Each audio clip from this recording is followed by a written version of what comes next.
Hej, i den her video der vil jeg gerne forklare og gennemgå, hvordan jeg har lavet det her interaktive slideshow ved hjælp af JavaScript. Som det første der har jeg oprettet variablen slideshow data ved hjælp af lit. Og den her variabel den fungerer som en kasse, der samler al den her information, som vi skal bruge til at lave slideshowet. Den indeholder et nuværende indeks, som starter på 0, og det betyder ligesom, at det er det første billede, som skal vises. Og dernæst der har jeg så oprettet et array med billeder og prikker, som henter alle elementer med klassen billedslideshow og prik fra HTML'en af. Og her gør jeg så brug af document.querySectorAll for at finde de her elementer fra dommen af. På næste linje der har jeg så oprettet funktionen opdater billede, og den her funktion den tager så værdien ny indeks, som ligesom skal bestemme hvilket billede der skal vises. Og den henter jo så dataen fra slideshow data af, som ligesom er vores billeder og prikker. På den her linje her, der bruges if-kontrolstruktur til at tjekke, om der mangler nogle billeder eller prikker.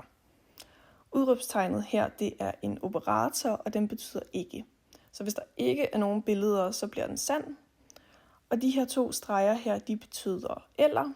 Så hvis enten billeder eller prikker mangler, så udføres koden så også i den her if-blok her. Så hvis betingelserne ligesom er opfyldt, så får man den her fejlmeddelelse, som vises i konsollen med console error. Og koden her, det henter det aktuelle billede og den tilhørende prik, baseret på variablen nuværende indeks. Og ved at bruge styledisplay_none, så skjuler den ligesom det her nuværende billede ved at ændre på dens CSS-styling. Og på den næste linje her, der fjerner koden klassen aktiv fra prikken, så slideshowet ligesom er klar til at vise et nyt billede og opdatere markeringen.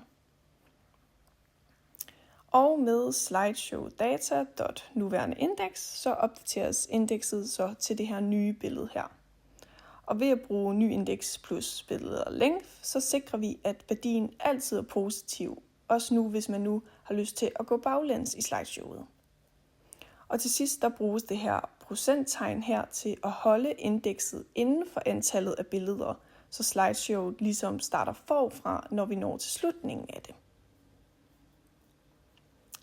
Og her på den her linje her, der henter koden det billede, der ligesom skal vises baseret ud fra nuværende indeks, som ligesom skal gøre billedet synligt ved at ændre dens display-egenskab til flex.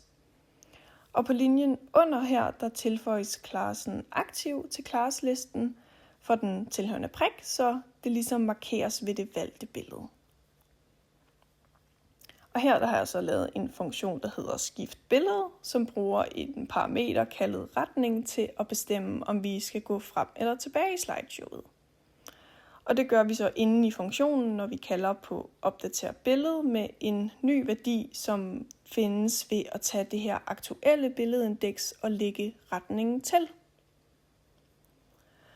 Og her har jeg så oprettet funktionen opset slideshow, og den bliver ligesom kørt med det samme, fordi den er pakket ind i de her parenteser her. Og den her kode hernede, den minder meget om den tidligere kode fra herop, så den vil jeg ikke gå så meget i dybden i igen.